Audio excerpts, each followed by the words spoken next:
사진 출처, 주택거래 부진을 시각적으로 표현하는 이미지 챗GPT 생성, 은행이 가계대출이 2달 연속 감소세를 보였다.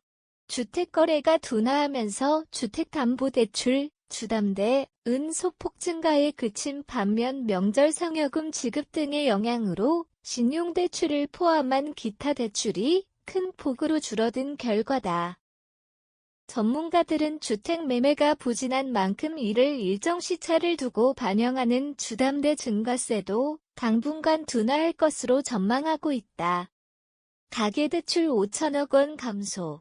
2달 연속 하락 12일 한국은행이 발표한 년 1월 중 금융시장 동향에 따르면 지난 1월 말 기준은 행위 가계대출 잔액은 1,140조 5천억 원으로 전월보다 5천억 원 줄었다.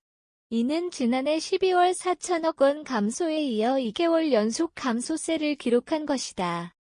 가계대출 감소는 주택거래 둔화와 맞물려 있다.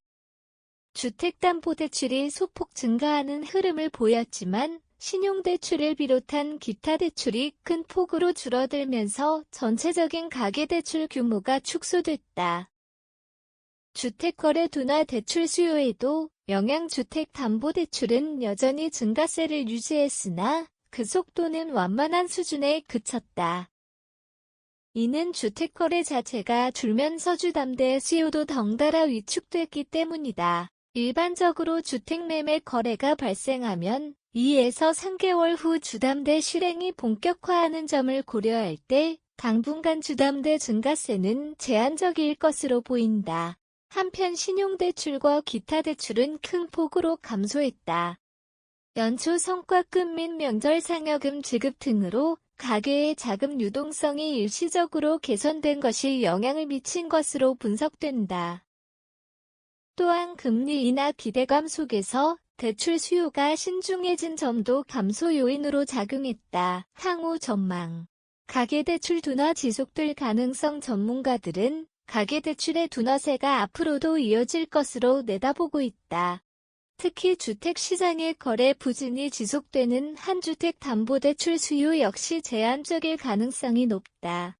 한 금융권 관계자는 주택거래가 위축된 상황에서 주택담보대출 증가세가 크지 않은 것은 자연스러운 흐름이라며 올해 대출금리 변동과 부동산 시장 회복 여부가 향후 가계대출 증가세를 좌우할 것이라고 전망했다.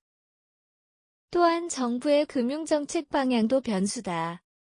한국은행이 기준금리를 인하할 경우 신용대출을 포함한 기타 대출 수요가 다소 회복될 가능성이 있지만 대출 규제 정책이 유지되는 한 가계부채 증가 속도는 조절될 것으로 예상된다.